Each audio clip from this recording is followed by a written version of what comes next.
5th day on the job. I've had a wonderful first few days with Diana, Lisa, and Marion, and I just feel really lucky to be able to close out week 1 here, surrounded by so many new friends, old friends, and of course our entire Western Mass legislative delegation. Thank you all for being here. So the last time I spoke at a chamber breakfast was the I Love My Job breakfast in February of 2020, which, as we know, was just days before the world went into a tailspin, when we were all devastated to learn that Tom Brady was headed to Tampa Bay. And just when we thought things couldn't get any worse, a global pandemic hit. But we're not going to talk about COVID today, because this morning is a celebration. And although there are some dark clouds looming on the horizon ahead, this is a celebration of what we've all endured and what we know we can overcome together. That's the power of local connection, and that's the driver of the work of the Chamber. That's why we're here. For more than a century, the Chamber has served as the front door to Franklin County for new businesses, nonprofits, neighbors, and residents, welcoming in lots of new businesses. And as our economic landscape has evolved, so must our Chamber. I'm honored to have been selected to lead the Chamber into its next phase. Over the next few months, the Chamber will embark on its first strategic planning process to ensure that we are intentionally responsive to Franklin County's current economic and tourism needs. We also want to make sure that we can continue to serve as a catalyst for member success. Through a thorough discovery phase, we will look to you as we more clearly define our identity, redefine our priorities, and maximize our value both for members and for Franklin County as a whole. I'm excited to get to work, especially because we have an incredible board of directors to help us lead us through that phase. So with that, I'd like to introduce former board chair and current executive committee all-star, Linda, up to do the slate. Great.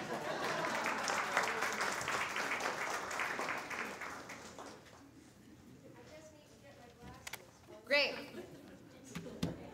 I'll put the slate right here for you. Thanks, Jess. You got it. Linda, pull it together. I know. No. Well, good morning, everyone. What a surprise for all of us. So we have a slate. Our slate, we would like to tell you that our slate for chair is Shelby Snow. Vice Chair, Wade Bassett. I don't think Wade is here. Is Wade here? He's in Florida. He's in Florida. Treasurer, Bob Gilmore, over there. I saw him. At large, Wade Bassett, me, Linda Dunleavy, Amanda Abramson Clark, she's here. Where is she? There she is. Elizabeth Fisk, who's not sitting at our table, so she must not be here. Okay. And Julie Orvis, who I did see over here. That is our executive committee for election. Do we stop here, or do I keep going and read the whole thing, the new people? Okay. So with that, I would take a motion to accept the slate that's in your program. Thank you, thank you. Everyone good with that? It's a pleasure to see you this morning. Great.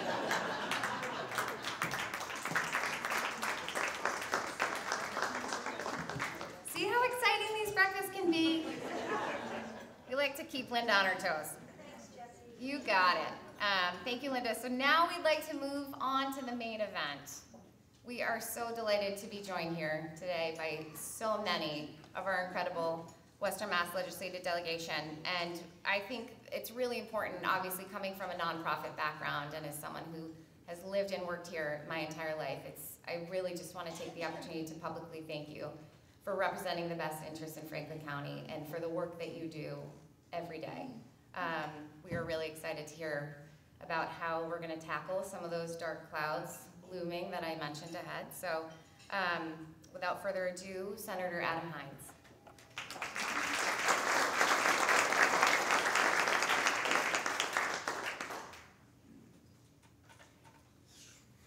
See, Linda, I knew I was coming up, so I prepared in advance.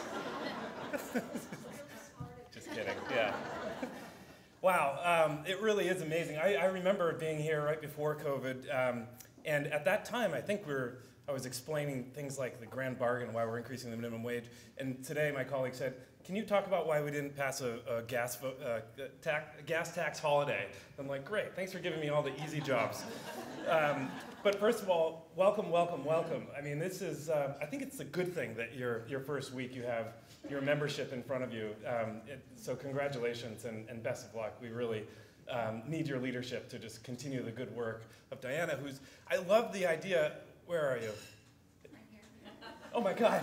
I was so focused on, I think it's so great that you're heading to Springfield and having that synergy up and down the valley. It just, we couldn't have designed it better if we had thought it through. So thank you for all the work that you've done. You've been just such a star, and we really appreciate it. So a big round of applause.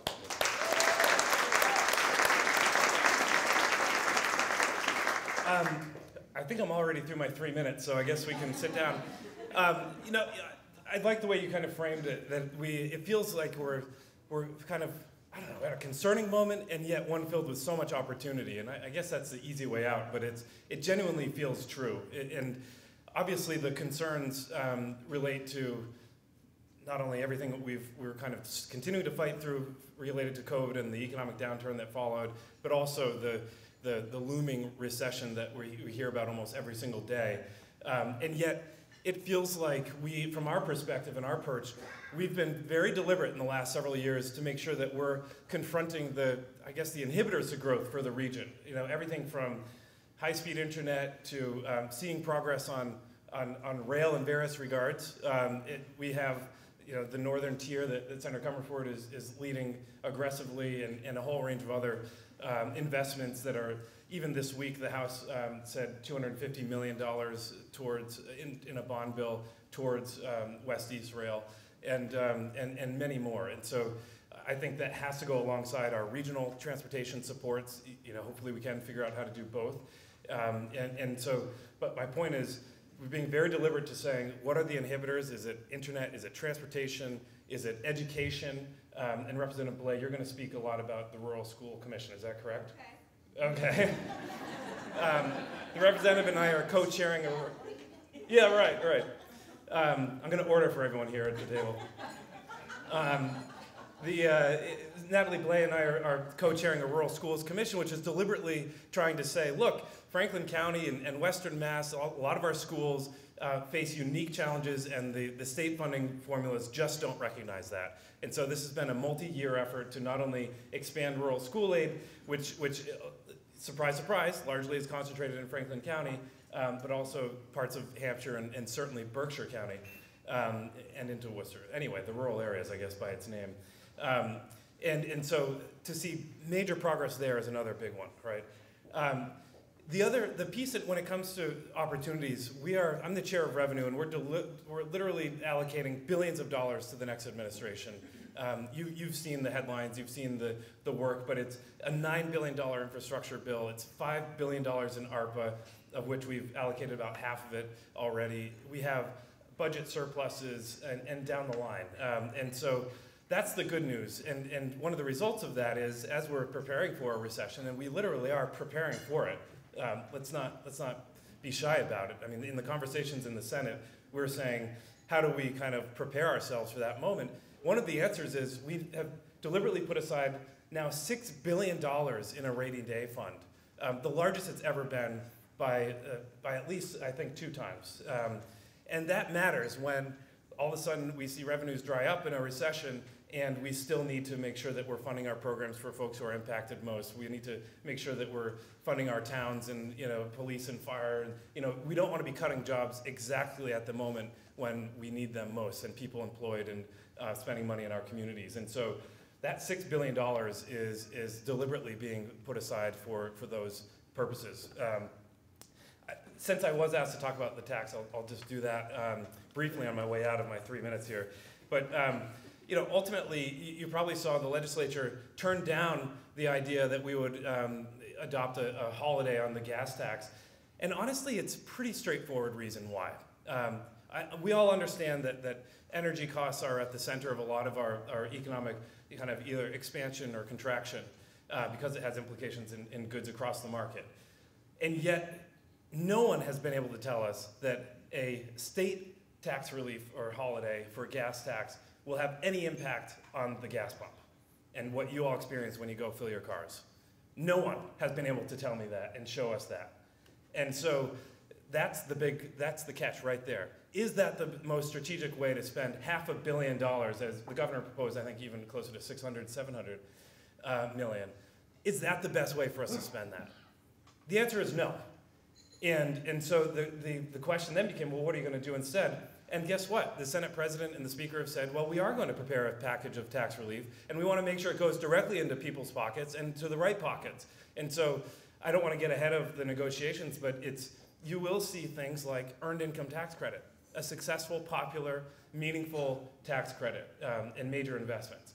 We're very clear about the fact that we're talking about an estate tax reform, and so that's a big deal. I have a lot of farmers who come to me and say, this is great, I may not have a lot of money in the bank, but I have a heck of a lot of assets, and you're killing us by taxing it when we're trying to hand it to the next generation. And so there are very strategic changes in our tax code that we can make at this opportunity, and so that's what we're working through right now. And you'll see child and dependent tax credits and the like. And so those are the ways that we get it into the pockets of folks who need it most. So bear with us, I guess, is the conclusion there, and that's our explanation. So Franklin County is near and dear to my heart. I was born in Greenfield. My parents are still in Buckland, and so I always want to put more of my time in Franklin County in everything that I do. And I'll be leaving the Senate in January, so this is my last chamber breakfast, at least the one where I'll be asked to speak. I'll probably be there in another role. But thank you for having us, and thank you for your partnership through my 6 years in the Senate. It's meant the world, so thanks a lot.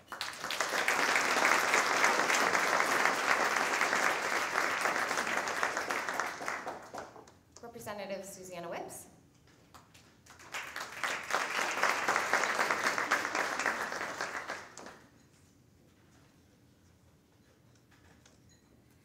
Good morning, everyone. Diana, thank you so much, and Jesse, welcome. Natalie, thanks for hosting us. I hear you're a stone's throw away, so we're going to go down for Bloody Marys at Natalie's house after this.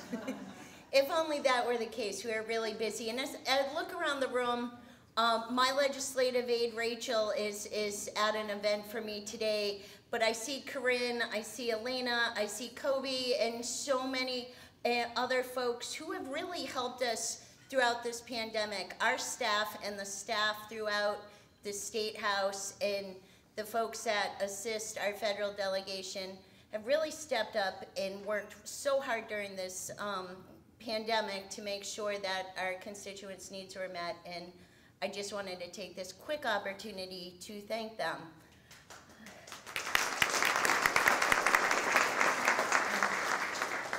And on top of all of the calls my office has received, my legislative aide had a baby in the midst of all of this. So she is on every Zoom call, bouncing a newborn, and everybody is happy and healthy, which we're grateful for.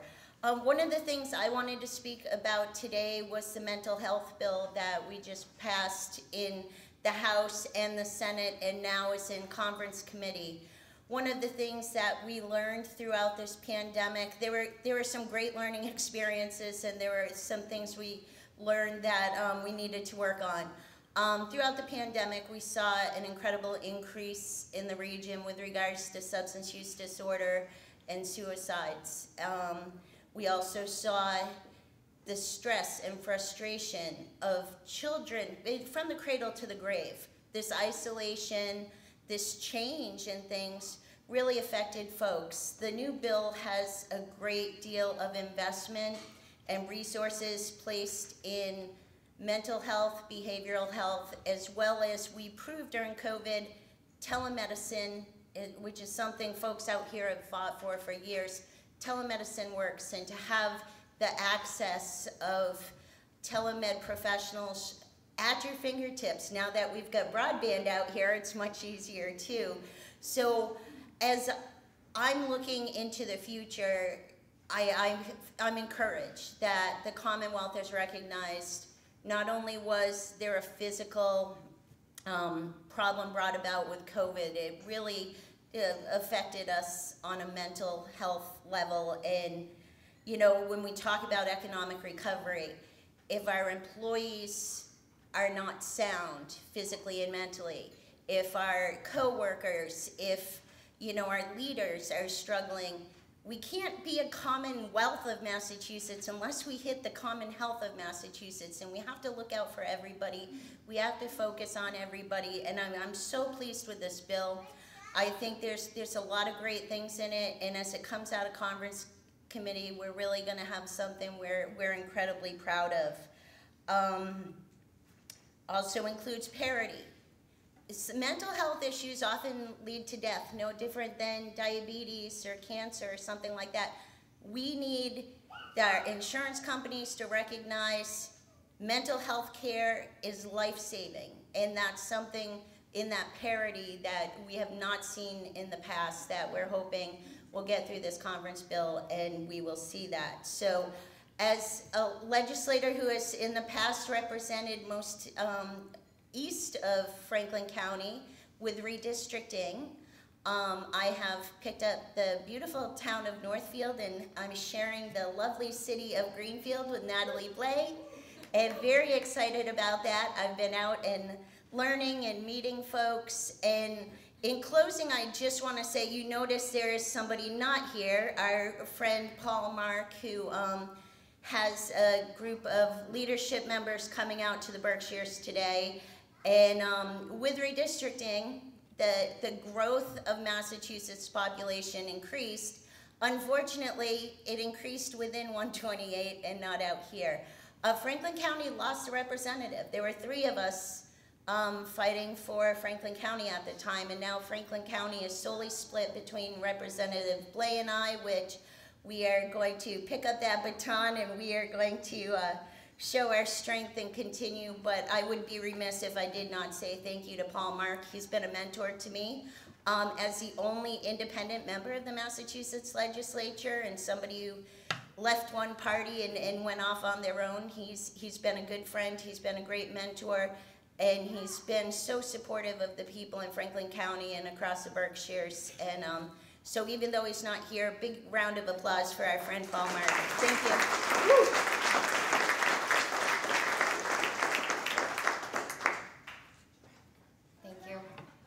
Next up, I just am now noticing that we have a whole line of former executive directors of the Franklin County Chamber of Commerce here with us today. So next up, Representative Natalie Blake.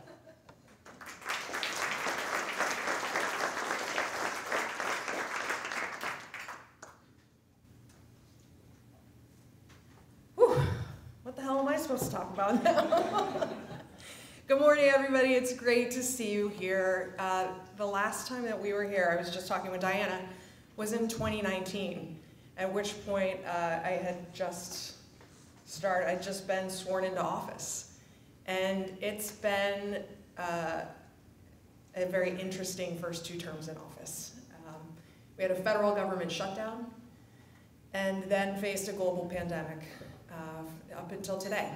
And it's really been a lot of fun. No, I couldn't do this work without people like Senator Hines, without Rep. Whips, without Rep. Mark, and certainly without the help of Congressman McGovern, Senator Comerford, and I just want to recognize Corinne from my office, who has been a tremendous support. So I just want to say thanks to everybody.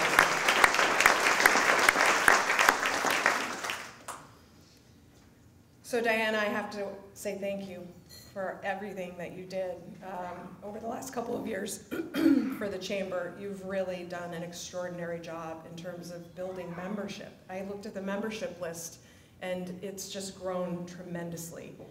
You've really done an amazing job bringing people together and really bringing this organization to life. So I want to recognize how special you are and what an incredible job you've done.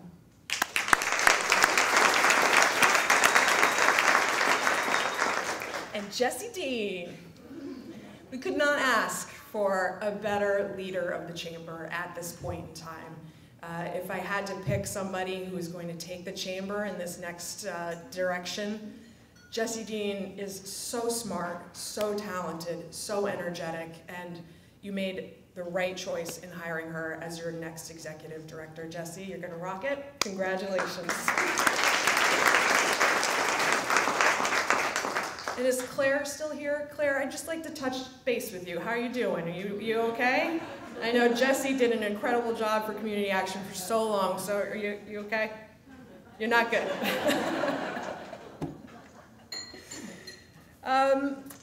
Rep. Whips talked a little bit about redistricting. You know, there are some pretty big changes coming our way in terms of redistricting. I am so excited to be able to work in Greenfield again alongside her.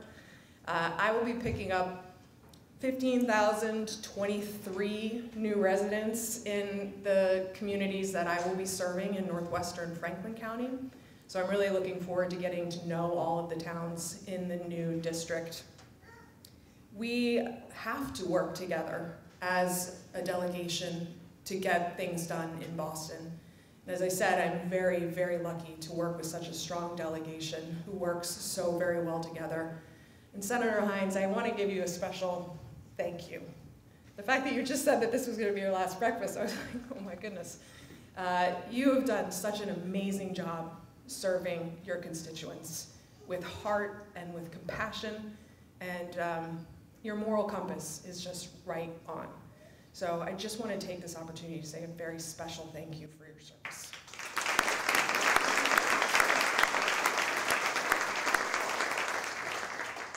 So now I guess I'm talking about rural schools, as assigned to me by Senator Hines. So yeah, we passed this massive piece of legislation, the Student Opportunity Act, which was desperately needed in the Commonwealth to ensure educational success for all students. And it has directed dollars to the communities that really need it here in the Commonwealth. But what we found is that our rural schools were sort of left behind because of the way that the formula was structured. So we were able to get an amendment into the Student Opportunity Act to create a Rural Schools Commission. I'm really grateful that Speaker Mariano appointed me as the House Chair of the Commission alongside Senator Adam Hines. And we've been working over the last year and a half, a really long time, with people across the Commonwealth, with stakeholders, about identifying the challenges that are facing our rural school districts and solutions that will really make a difference. So that report should be coming out in the next couple of weeks or a month or sometime soon. We're working really hard to get that out there because it is going to really provide some meaningful recommendations for the legislature to consider going forward. And why is that important? Why do we need strong schools?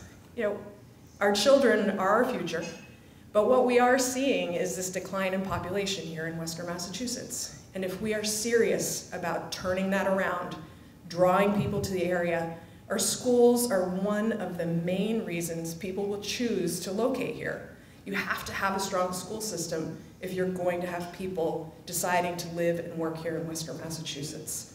So we're hopeful that this will make that difference and bring people here. We just had the census. The only two counties here in Massachusetts that lost population were Berkshire and Franklin counties. So if we as legislators want to ensure that we don't see that happen again in 10 years, we need to begin to invest in our rural communities. And schools are one of those things that we need to invest in. We need to look at ways we can support small businesses because we know out here that small businesses form the backbone of our economy. We need to be looking at infrastructure. We talked about broadband. We also need to be looking at public transportation that works in rural communities. We need to be expanding rail along the Route 2 corridor. The Knowledge Corridor the ridership numbers are extraordinary. And we also need to be looking at east-west rail along the southern corner, which we did put a big chunk of money in the transportation bond bill yesterday. So these are all things that we can be doing to invest in Western Massachusetts to turn those population trends around so that we don't see continuing population decline. And we have thriving, vibrant communities here. People now can live and work here because we finally got the internet and really be able to appreciate the quality of life that we have to offer in so many of the businesses that you all bring to our communities. So I just want to thank you for being a part of this chamber. It is one of the most unique chambers that I know of that really brings together nonprofits, businesses, and really all of us together. So please support this chamber because it is what you make of it. And it is so good to see all of you here this morning in person after being virtual for so very long. And I hope that you have a really great rest of your day. And certainly want to thank Diana again and wish Jesse all the very best.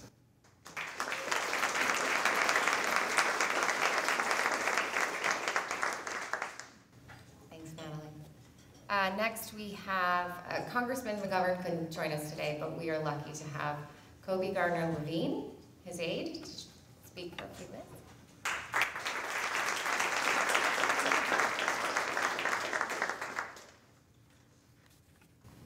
Good morning, and thank you to the Franklin County Chamber for having me here today.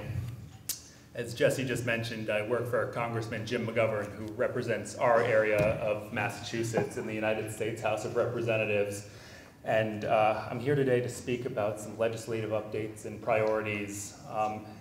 One of the dark clouds that Jesse referred to earlier that I'd like to address is some of the recent gun violence that we've been seeing and some of the legislative updates that we have on that front. Earlier this month, the House of Representatives passed the Protecting Our Kids Act, which includes a package of several gun violence prevention measures, because right now there are nearly 400 million firearms circulating in the United States. And to give you an idea of how large that number truly is, another way of saying that would be that there are currently more firearms than there are people in our country.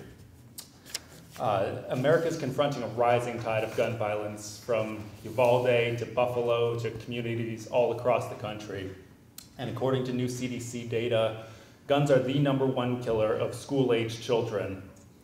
And over the last 2 decades, more school-aged children have died from guns than on-duty police officers and active-duty military personnel combined.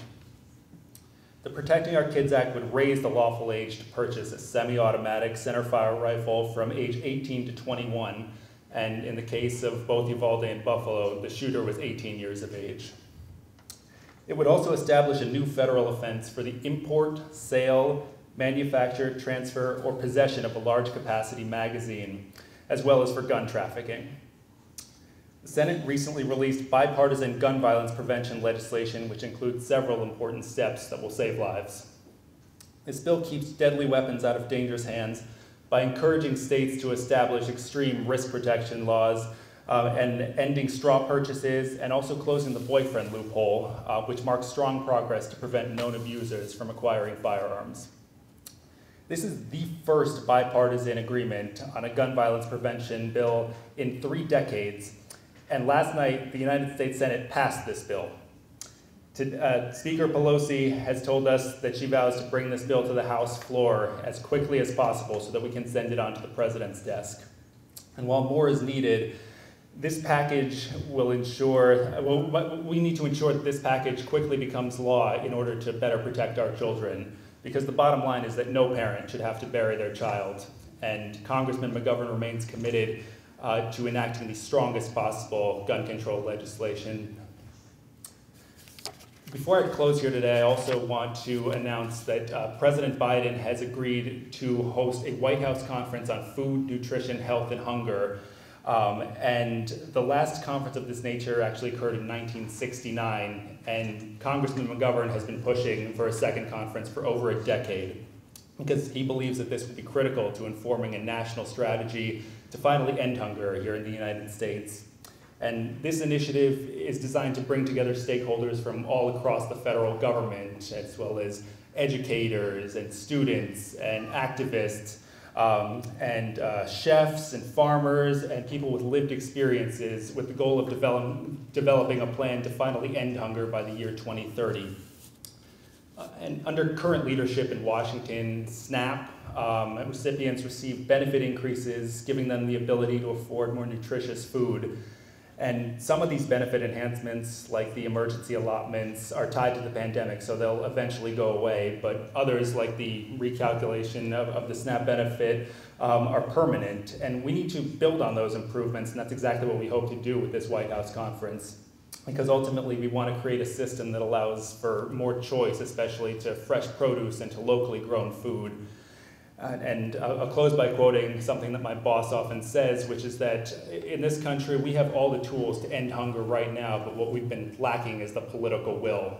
And this conference is designed to shore up that political will, to develop a roadmap to finally end hunger once and for all. So on that note, I'd like to once again thank Jesse and Diana for their incredible work, and the Chamber for having me here today, and all of you for everything that you do for our community. Thank you.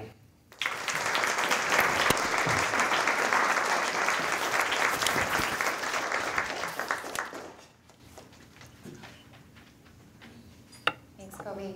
Elena from Senator Joe Comerford's office.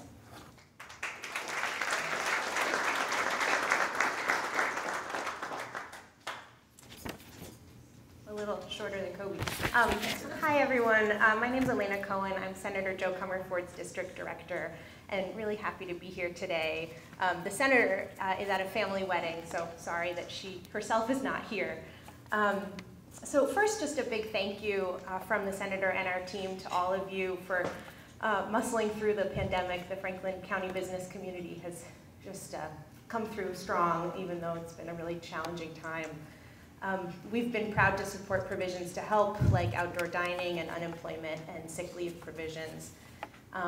In Franklin County, we understand that our partnerships are the most important, and we are so grateful to have such strong partners sitting at this table in our federal and state colleagues, and also in the Chamber. For multiple years now, the Chamber has enabled local earmarks that we've secured in the state budget to be pushed out quickly to Franklin County businesses and nonprofits. These have included organizations like the Wendell Meeting House and the Shea Theater, and we've just been so grateful for that partnership. And our district spans Hampshire County as well. We've relied similarly on the Greater Northampton Chamber and also had a really good working relationship with the Amherst Area Chamber too, so just want to mention them as well. We're very lucky in this region. One of Senator Comerford's highest priorities is to ensure that Western Massachusetts gets its fair share of state funding, as well as that policy is made through a lens that considers Western Massachusetts. We advocate for funding for Western Massachusetts through the budget process and also through advocacy for state grants.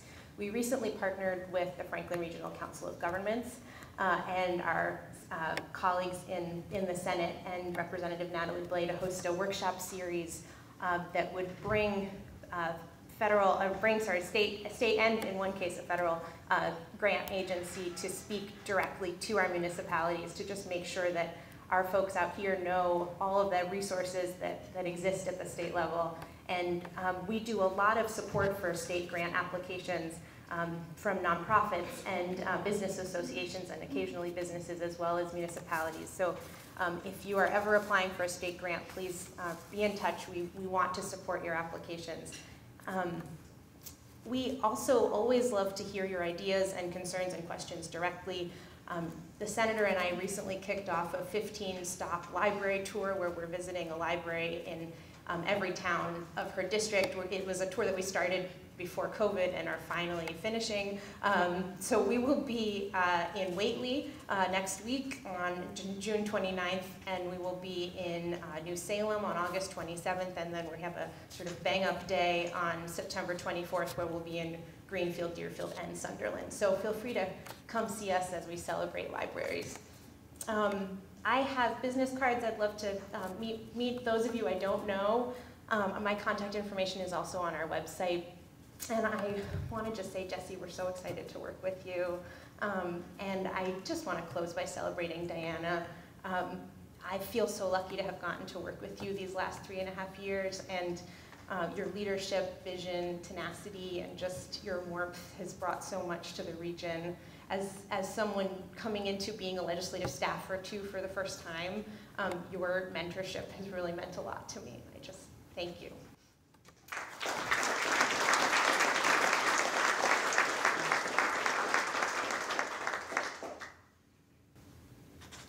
Thank you, everyone. And And next I'd like to welcome up Linda. I'm just kidding. Just kidding. Just kidding. It's gonna be good. So of course I couldn't end the meeting without a few acknowledgements. First, I'd like to say congratulations to Lucy Domkaler. Lucy and Hannah from the Mill District represented Franklin County well as members of the Business West class of 2022 40 under 40. So congratulations to Lucy. I had the honor to be there in person to help celebrate her last week, and it was very fun. I'd also like to congratulate our friends at Big Brothers Big Sisters Franklin County.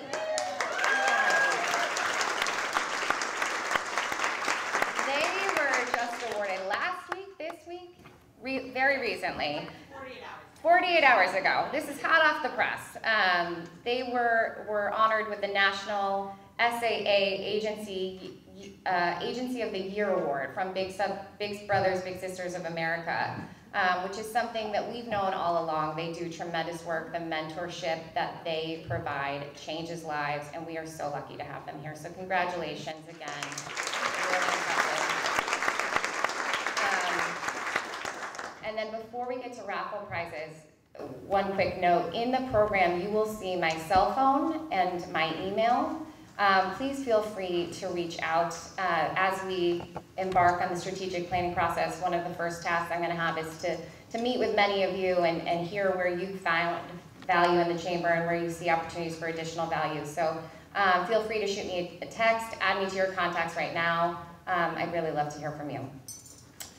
And then, of course, I couldn't close without publicly thanking Lisa and Marion for bending over backwards this week to welcome me. And then also to Diana Zinel, not just for the kindness and the guidance that you've shown me over the past few weeks, but for the tremendous impact you've made on Franklin County over the last 3.5 years. So I'm not sure if you all remember, but Diana took the executive director role about just a few months before the pandemic hit. And as we know, there is no blueprint. But through advocacy, quick thinking, hard work, Diana was able to be a strength for Franklin County nonprofits and businesses, helping to secure emergency PPE when needed, ensuring that the chamber members had the support and advocacy that we all needed to pivot, which if I never have to say the word pivot again, it will be too soon. So before she heads down and continues that work in representing the best interests of Franklin County and the entire Pioneer Valley in her new role as president of the Springfield Regional Chamber, please join me in one last round of applause to thank Diana for her steadfast dedication and tremendous.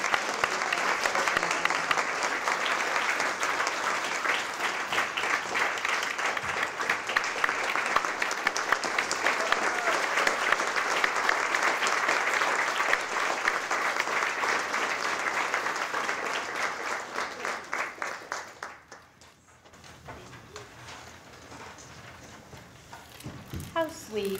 Thank you so much. You know, I have so much gratitude to all of our members. You guys are so wonderful. I have just enjoyed my time here so much. Our super effective delegation, really, I'm not sure people even understand how lucky they are to have all of you. You are just so wonderful. Our local elected officials who are here today, it has been such a pleasure to work with all of you, our community organizations, our nonprofits. You have really made my time here remarkable. I feel like we've traveled through hell together, but navigating the challenges and uncertainty of a global pandemic really shed a light on the best qualities of Franklin County: collaboration, commitment, and how we support each other. It was really a beautiful thing to witness. So as I wrap up my time here, I want to thank each of you, of course, with special thanks to my board and executive committee for their endless support. I thank Jessie for stepping into this role. She's already amazing. I've really enjoyed this last week. She's asking all the right questions. She is just going to be just fire here. And then, of course, Marion and Lisa, who were my coworkers who became friends, friends who became family. I truly will miss you too. But I will take my love for Franklin County with me, and we're going to just do great things with it. right? Up and down the whole 413 here. So thank you so much, everybody. It's been such an honor to be here.